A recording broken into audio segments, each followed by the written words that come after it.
Hey there, so in this video then I wanted to talk about what I see as the number one problem with most spiritual paths.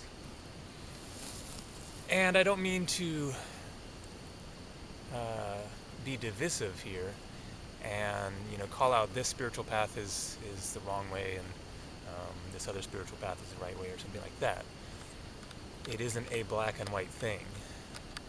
In my view then, all spiritual paths do have some element of truth to them.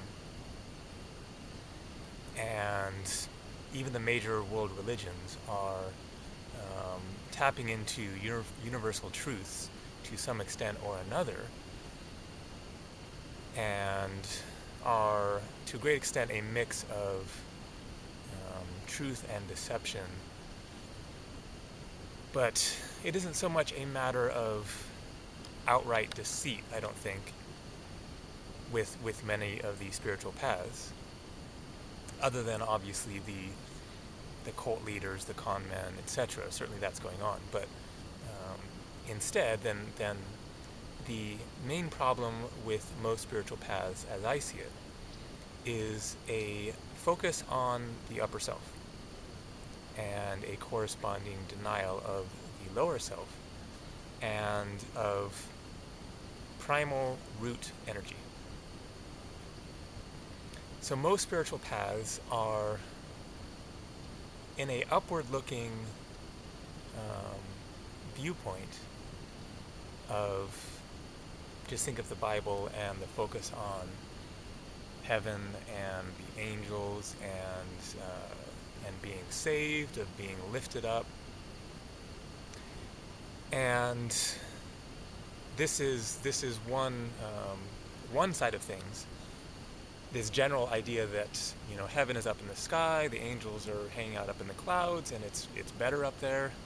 Life on earth is difficult and challenging and confusing. There's much suffering, and there's also the pervasive belief that the physical world and our physical bodies are inferior to the upper realms, the realms of the angels and of spirit. But beyond this idea of just kind of imagining, focusing on some place that is better, that is more spiritual than earth, then corresponding with that is a denial of one's lower self, one's lower energies. And this is the main problem in my view, is that there is a focus on one's visions, one's thoughts, the mind, intelligence, spiritual awakenings of the third eye and the crown chakra, and there is a denial of the lower energies, of emotion, of sensuality and sexuality, of the body, of intuition, of root primal power, of self-protection, of self-assertion.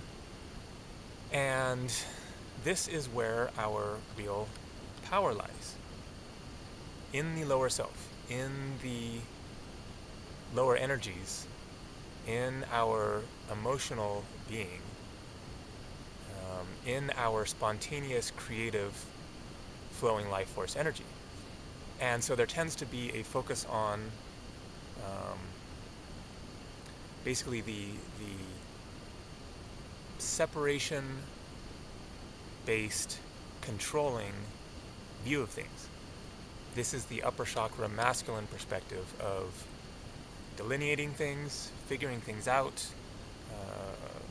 focusing with the mind, trying to make sense of, trying to grasp with your thoughts, your vision, your sight, as opposed to feeling, intuition, spontaneously flowing creative energies, the free-flowing, unobstructed aspects of our energetic selves that end up getting controlled and repressed and ultimately held down by and denied by the upper self being so overly focused on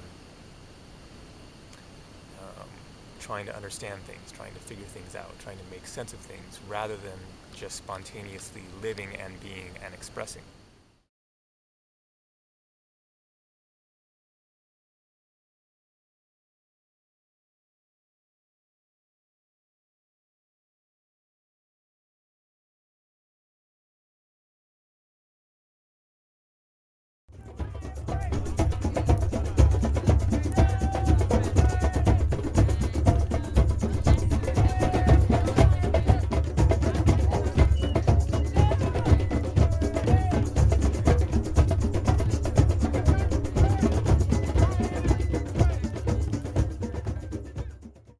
And so this is kind of the ultimate balancing point to be found, is between working with and honoring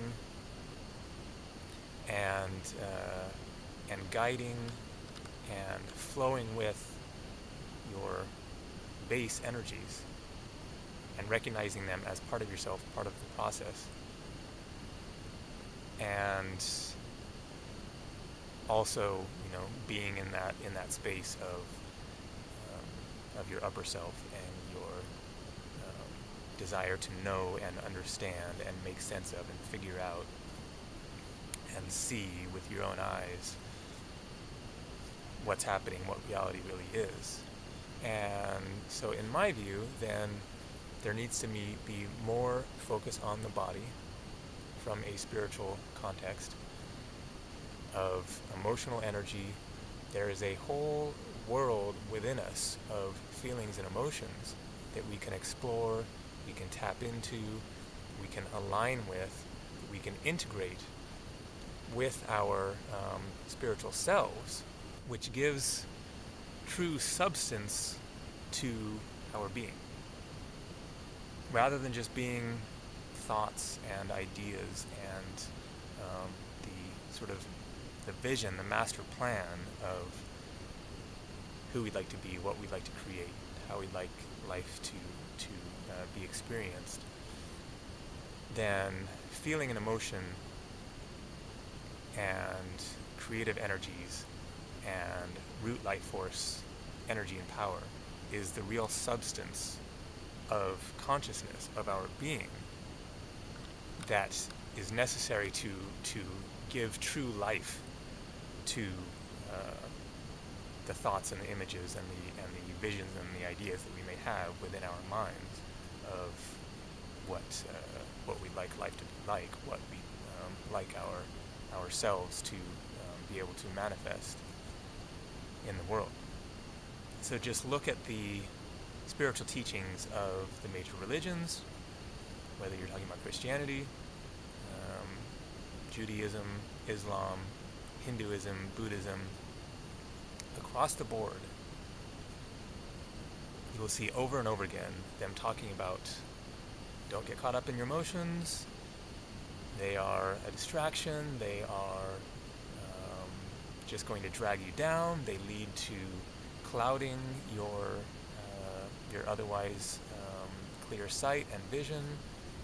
They are messy and confusing and challenging and annoying and are not really spiritual, basically. The same with sensuality and the body and sexual energies are deemed to be non-spiritual. And self-assertion, as I mentioned previously. The upper chakras, the upper self, corresponds with the more objective, the overview, the seeking to understand, make sense of. The lower self corresponds with the more subjective, the personalized, the individual, unique experience, and your own personal, subjective feelings and emotions that arise as a result of your personal experience. And so within the major world religions, there is a focus on denying your own personal subjective perspective in favor of going along with the group, the groupthink, the spiritual leader, the pope or the priest or the imam or whoever the designated spiritual authority is. Going with the authority figure as opposed to your own personal perspective. And so in my view, then there needs to be a greater emphasis on the subjective self, on your own personalized, unique, individual feelings and emotions and creative expression and spontaneous being, in correspondence with the mind and the thoughts and the desire to understand and make sense of. But rather than this overemphasis on seeking to understand with the mind, blending that with the personal experience and with a greater free-flowing of being, of allowing yourself to simply be and express and just be spontaneous about yourself. There's this whole sort of persona that goes along with being a spiritual person, of always being calm and self-contained and not being sarcastic. And I've been posting some kind of funny comments, some of the replies under some of my videos. For example, fundamentalist Christians saying I'm on the wrong path, this whole New Age thing is the work of the devil and I'm going to hell. I've just been kind of, riffing on it and just kind of being sarcastic and sacrilegious and just joking around with them, because what the hell, it doesn't really matter. They're not going to listen to anything that I say. And so I posted one of my comments on my Facebook page and got a lot of interesting remarks, some of which were kind of critical, like, why are you wasting your time with these guys, and you come across as kind of jaded or too sarcastic or whatever. But I think that we need to allow ourselves greater room of expression, of just to be our spontaneous selves, whatever that might be. And in the process of that, then you figure out who you really are. You allow yourself greater freedom of movement, of being, rather than being stuck in this idea of, well, a spiritual person would respond this way, a spiritual person would deal with this situation this way. Who are you? Who are you really? And how can you figure out who you really are if you're stuck on an idea of, I should be this way or that way? We need to tap into the truth, the substance of our being, so that we have something to work with along this path, rather than just mental concepts of who we are, who we think we are, who we think we should be, what spiritual people are like.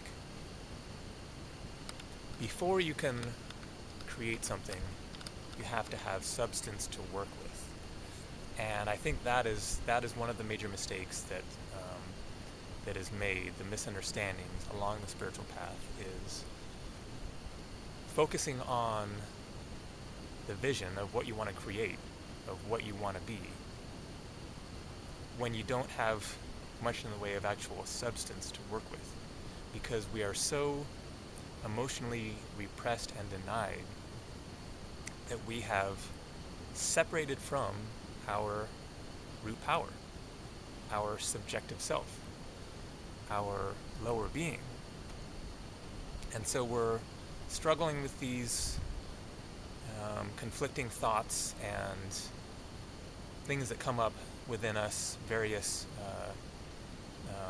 feelings of anger and frustration and resentment and judgment, and we don't understand what it's about and how to resolve it. And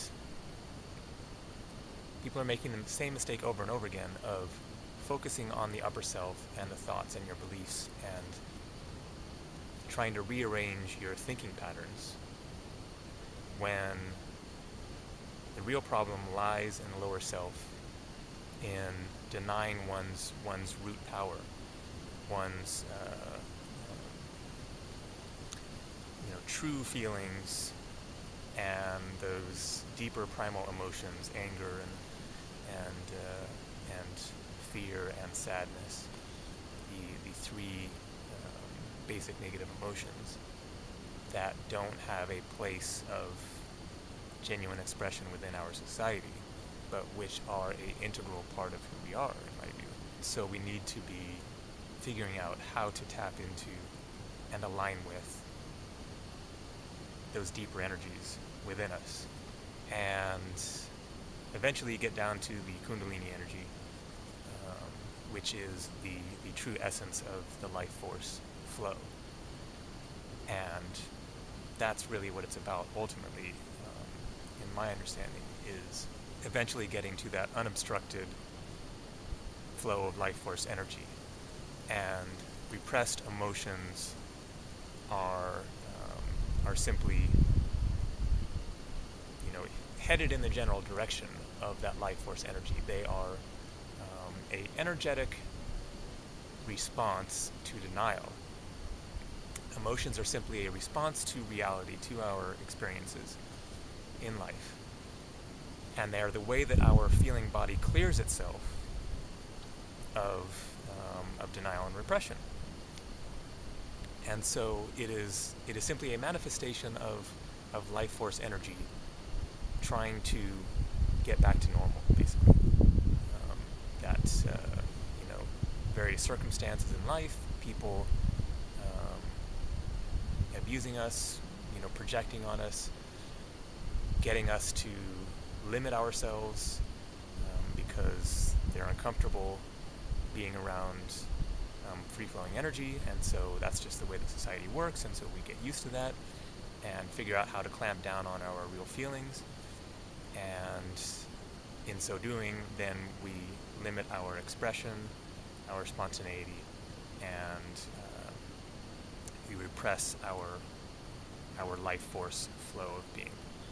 We need to be honoring our own subjective experience more, allowing ourselves to simply explore our real feelings and emotions and our real point of view, our true beliefs, whatever they may be, rather than conforming to a one-size-fits-all spiritual viewpoint of, well, the Bible says this or the Quran says this, and so I have to believe it and then try to apply that to my life. Honor your own true subjective opinions and beliefs and perspectives, and allow that to be a major guiding light within your life and your spiritual path, your own personal point of view, and balancing that with the perspectives of others and the universal truths captured in various spiritual teachings, etc. But this is one of the reasons why I'm a proponent of the New Age movement, is because despite the projections and misconceptions of what it's about, in my view, then there is a great freedom of exploration of the spiritual path that is going on within the New Age movement, with thousands of different teachings, different perspectives, different people, different books, different types of workshops and expos and all of this going on, that although some will say, well, it's an Illuminati conspiracy and it's controlled by the New World Order, blah, blah, blah, these are independent events being organized by individual people who are not getting a memo from the Illuminati saying you must do this or you must do that. There are many, many different types of events, different perspectives, different teachings being taught in these various forums. And it is an opportunity for people to bring forth whatever they want to bring forth. Whatever their own personal spiritual awakening was, that would be honored and allowed to be discussed within various events. You've tapped into some alien being and you want to channel the truth of the same alien being, and that is allowed, at least, just to be put out there and be considered. If you feel the power and the wisdom in crystals or gems, then you can hold a workshop, give a class or a lecture talking about this. If you have alternative health expertise, then you can host a workshop, give a lecture talking about this, or your in-depth research and study of Ayurveda or Chinese medicine. You can bring that forth and offer that to the mix of the library of information that is the New Age movement. And so as I see it, even though there is imbalance and there is deception and there is misunderstandings and paths that aren't grounded and that may be misleading, and there may be sources, channeled beings that are actually not of the light of source energy going on. That's just part of the deal, and there's no way that it's going to be a perfect paradigm of everything is right. That's not the point. So all right, take care. Namaste.